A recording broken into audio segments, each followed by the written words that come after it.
Hello,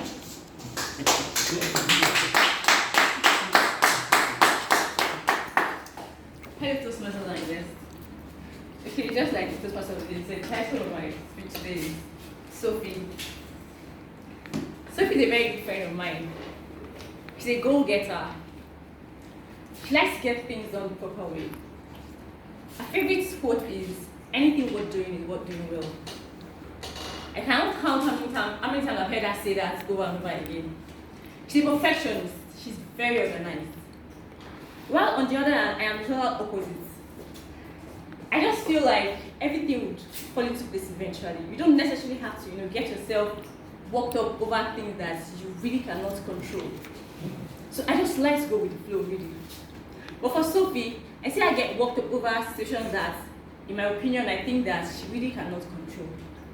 I remember one time when she was invited for an event in Abuja. So the program was scheduled to begin by 5 p.m. And she booked a flight for the next day, which was supposed to be by 8:45 a.m. Then she got a mail that her 8:45 a.m. flight had been moved to 4 p.m. She was devastated. It was as though the entire world was coming down on her. Babe, calm down. They will understand it's not your fault. So why create a fuss about this? Guess what her response was? What do you mean they will understand it's not my fault? I had everything planned out. I was supposed to be settled in by 12 noon.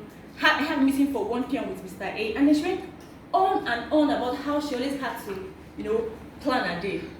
Well, I was too weak and tired to watch her beat herself up over situations that I know she really cannot control. So I just let her be and let her beat herself up as much as she wanted to.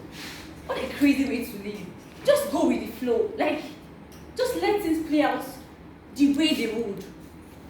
Well, if you ask me how much that has worked out for me, I'll say pretty much. But for Sophie, she's just about planning her life, trying to write out things, how what she wants to achieve. She even had this 6 months plan where she writes out what she wants to achieve with strategies on how she wants to achieve them. She actually follows these things to letters, and it doesn't make any sense to me how she does it, because to me it's full of boredom. Babe, just free me, just let me be. I want to have fun. I don't want to plan. I don't want to have to, write out how I want to achieve this or how I want to achieve that. I just want to really go with the flow. I had this conversation with Sophie about 5 years ago. And right now, I'm sporting as Coach Sophie. I know it's funny. I spent 5 years of my married life, trying not to plan, trying not to, strategize, just going with the flow, basically. But for Sophie, she was always, planning, strategizing, trying to do things, and ensuring that everything works out for her fine. Well, I don't think that it's going really bad for her, though. It's not going so bad for me. At least, I have a friend I can sport with. I'm not homeless, even though I'm still searching for a job. Well, don't get me wrong. I sent out applications a couple of times, and it's either one story or the other. I remember one time, 2 months to the end of my service year, I got an invite, after sending out application, of course, for an interview.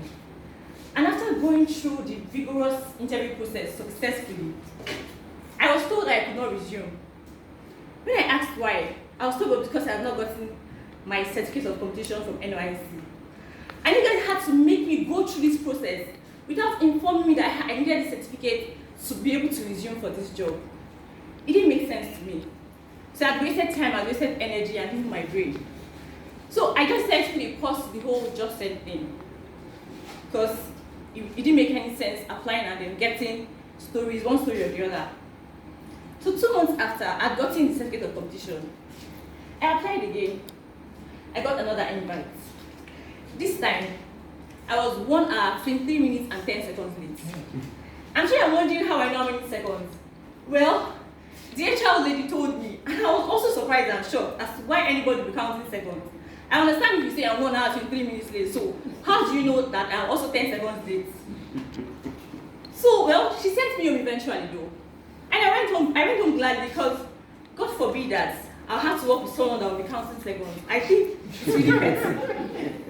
So after that, I went home and I said to put a pause to the whole job search thing.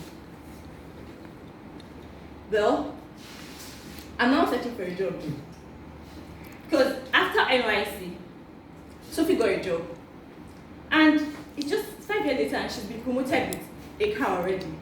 And I'm still supporting her at that place. So I'm searching for a job now. I know that right here today we have Sophies and we have Nchedo. And it's really okay to be either a Sophie or to be an Nchedo. But it's actually better to know when to switch. So you could either be a Sophie or just know when exactly to be either of these two characters. Thank you.